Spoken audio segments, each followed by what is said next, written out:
Okay, welcome back to members of 121 Community Church in Grapevine, Texas, in our ongoing study in Rudolf Otto and Naturalism and Religion.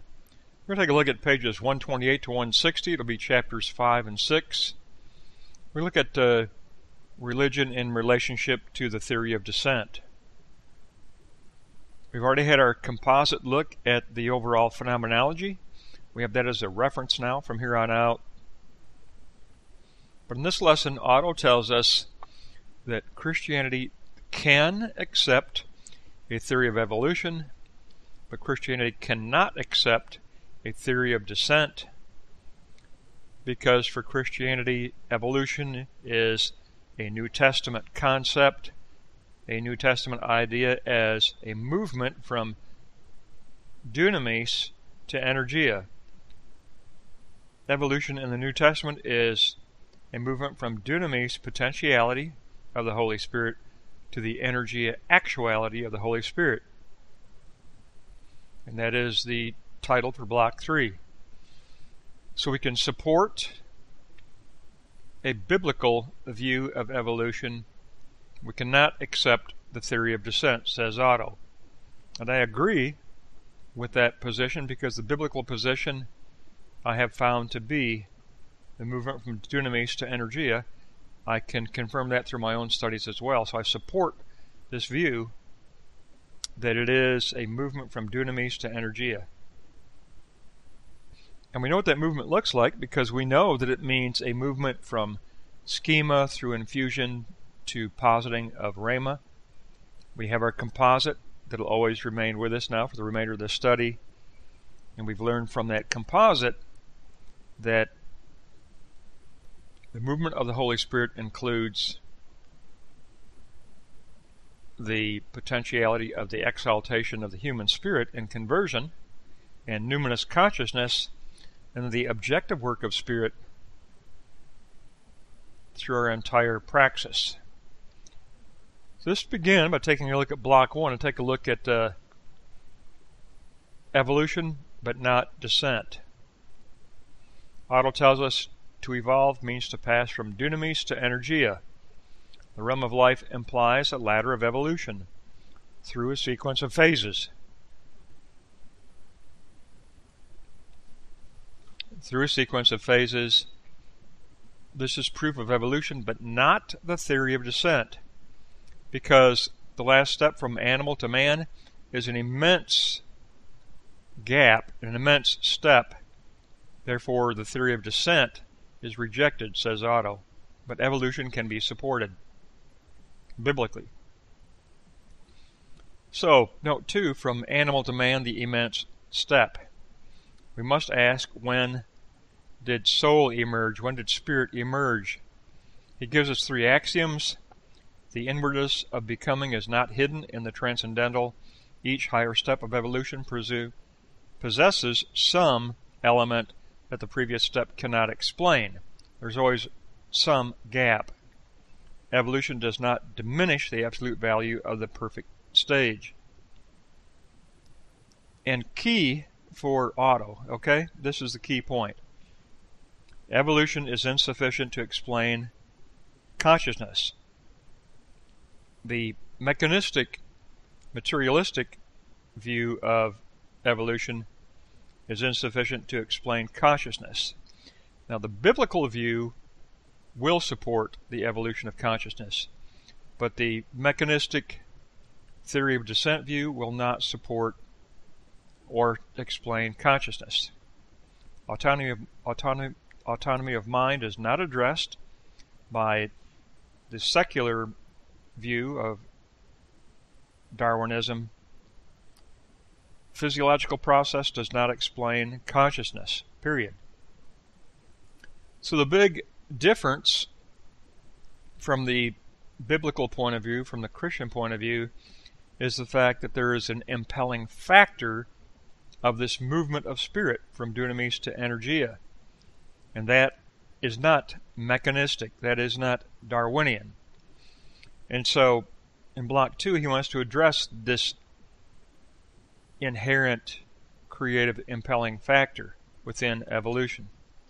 So in Block 2 Otto tells us that the question we ask is what forced evolution's forward and upward movement? Darwin posited natural teleology or mechanistic teleology, essentially doing away with any real teleology. But Otto says the world of life is filled with eschatological purpose. Therefore, he says Darwin's position is anti-theological because it is anti-teleological.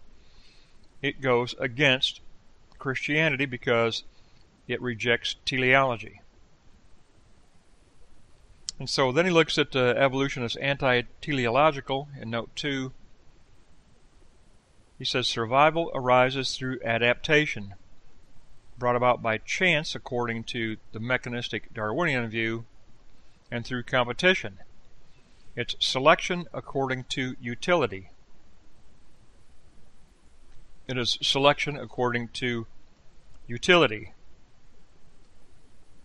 an adaptation of utility.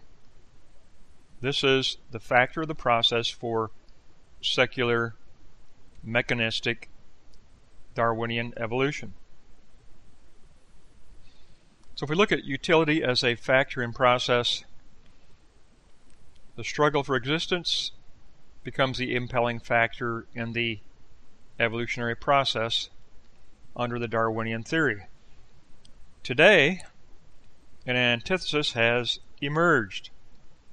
There are some, even in the scientific community, who accept the all-sufficient natural selection, but some have moved away from it, and they posit progress due to effort and function of the organism itself. So they recognize that variation seems to have taken place by leaps and bounds, that there are gaps. It's not a simple theory of descent, because there are sudden transformations in this functional equilibrium.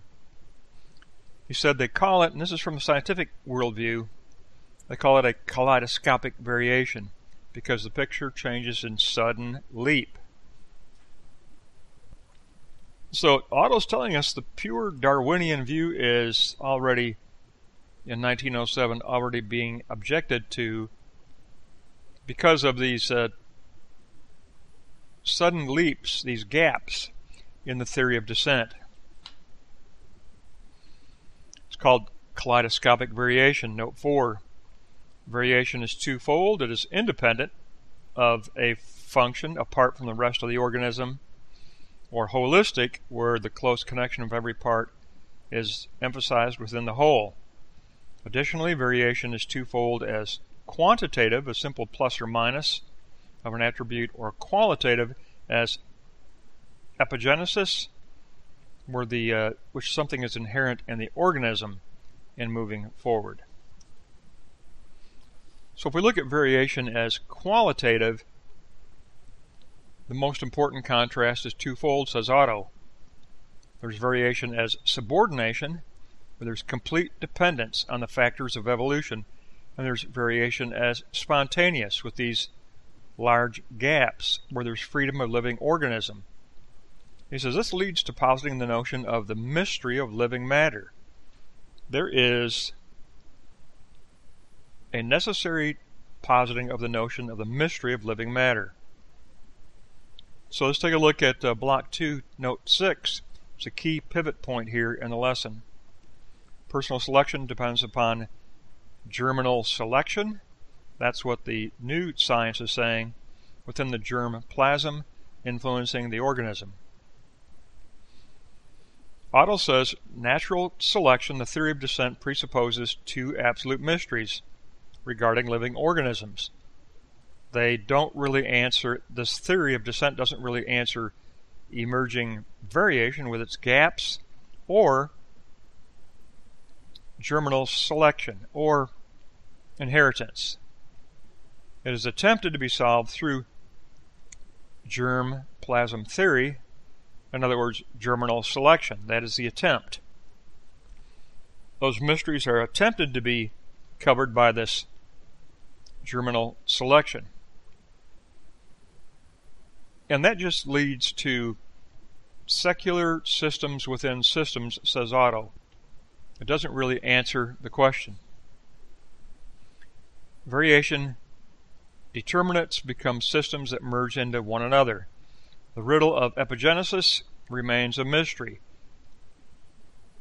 And Otto proposes the following: divine purpose may fulfill itself through the means of epigenesis.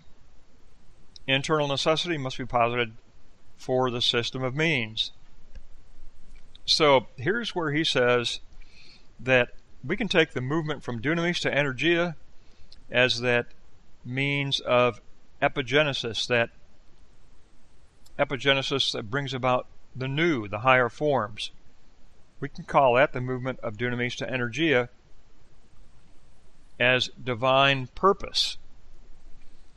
That way it becomes a means through which the creativity of the living God takes place. That doesn't conflict. It conflicts with the theory of descent, the mechanistic theory of descent. Yes, that is a contradiction. But we can take up a biblical view of movement from Dunamis to Energia and call it the movement of epigenesis as divine purpose. The movement of epigenesis according to divine purpose. So initially this is a big transition lesson here in the book.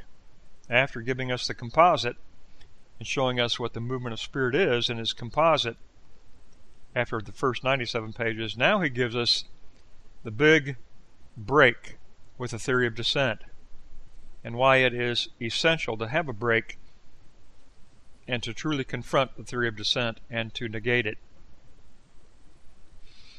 So the positive conclusion is block 3. Evolution is a movement from Dunamis to Energia. That is the Greek New Testament view. That is the view that Professor Otto holds. We begin with the psychical riddle, that riddle of how did consciousness evolve? The whole of conditions and results of evolution and the power of being have their sufficient reason in the constitution of matter and energy and law, says mechanistic Darwinian theory. But he says it happens because the possibilities of life are already existent in Dunamis potentiality from the beginning. And psychical conditions are still a riddle or a mystery to the mechanistic view. Psychical world has its own separate particular laws, the laws of logic. So for Otto, he says the answer is that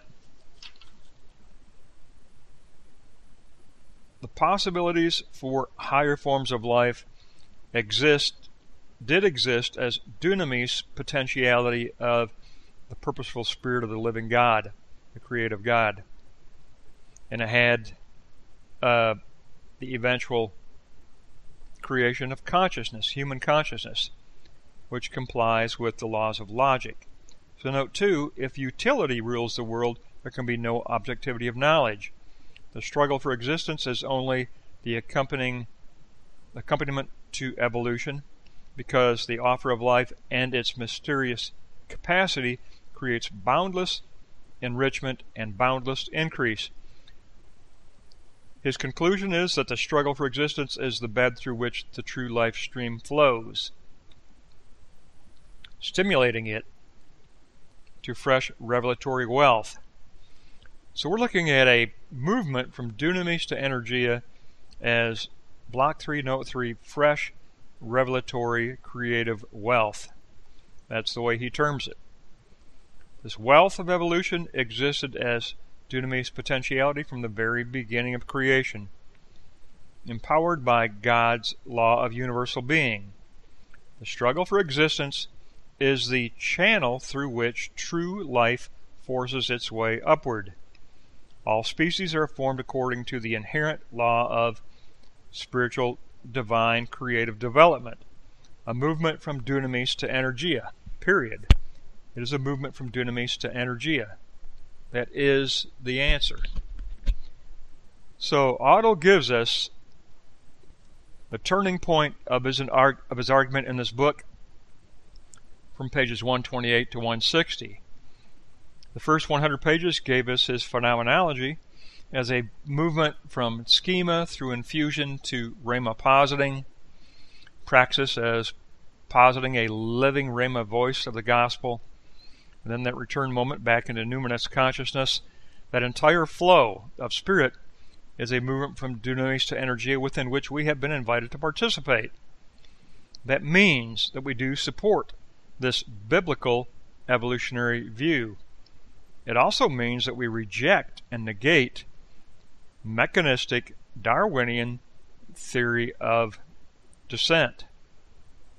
We do not support the theory of descent because there's a huge gap from animal to human consciousness. The entire key element for his argument is just look at the evidence of human consciousness. Human psychical consciousness is a huge, immense gap away from the animalistic evolution. Therefore, theory of descent is rejected all out. Biblical evolution is supported as a purposeful movement, a purposeful creative impelling factor within the entire process of evolving life. And in the New Testament, that is called the movement from Dunamis, potentiality of spirit, to Energia, actuality of spirit. I agree entirely with this lesson from Rudolf Otto. And this was way back in 1907, but it is a very applicable and concretely demonstrative theory of biblical evolution of life. It is, in the New Testament, movement from Dunamis, potentiality of spirit, to Energia, actuality of spirit. The theory of mechanistic Darwinian descent must be negated. It possesses way too many immense gaps. The largest gap being the gap between the animalistic and human consciousness. That's going to wrap up chapters 5 and 6, and we're going to pick up next time in chapter 7.